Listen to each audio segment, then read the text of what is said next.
Okay, when I first saw Wells's notation, I was not familiar with that. And my understanding is the typesetting back then was a little bit awkward, right? They didn't have what the tools we have now. But this is the way it should be written over here. I'm going to go to the whiteboard, and I'm going to talk about the nested feature of this thing over here and the way to figure out what the X is in the problem, or the surd. So let me go to the whiteboard. Let me open it up. Got one open up here. I'll open it up. Let me get my pen out. Yeah, my pen is open. And let me write this down for you. So I actually prefer this notation here, 0, and then I see 4, 3, 4, 3, and that's repeated. All right, so, if you were looking at that and you're saying, what is that? And I'm kind of looking at it, and what I mean by that is, the 0 is helpful to me, by the way. I'm going to see, let's see, 1, and then let's see 4 plus 1, and then I'd see 3 plus.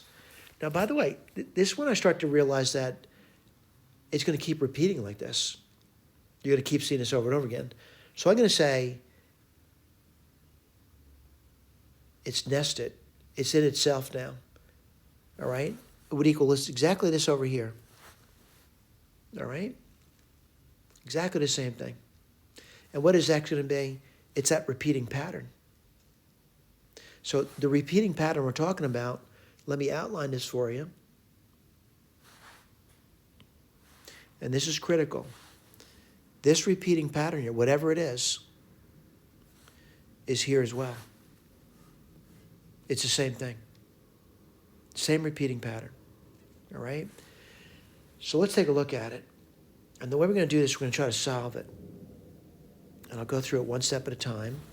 What I would probably do over here is multiply top and bottom by 3 plus x. And let's see what we get. We get x equals 3 plus x. And then you're going to get what? 4 times 3 is 12, plus 4x, plus 1.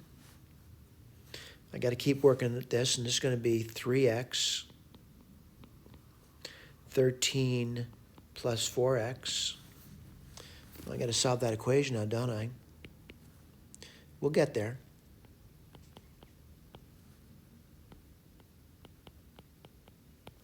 Multiply both sides by 13 plus 4x. You get 13x plus 4x squared equals 3 plus x. This is quadratic. All right?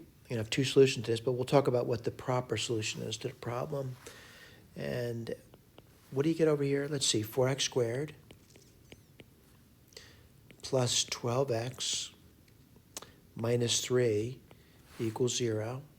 I need the quadratic formula to solve that. And what do you get? Let's see, twice a on bottom, that's 8. Let's see, the opposite of b, which is minus 12, plus or minus 144, minus 4 times a times c. So that's going to be 16 times 3, which is 48. Let's keep going. I'm no longer thinking about the problem, but I'm thinking about solving a quadratic equation, which means simplifying this root now. Minus 12, plus or minus, and this is going to be 8 over here. 144 and 48. Let's see, that's 180, 192, right? I'm going to put this on the side for you. That's 96, 48. Let's see, 24, 212, 2, 6, 2, 3, 1, 2, 3, 4, 5, 6.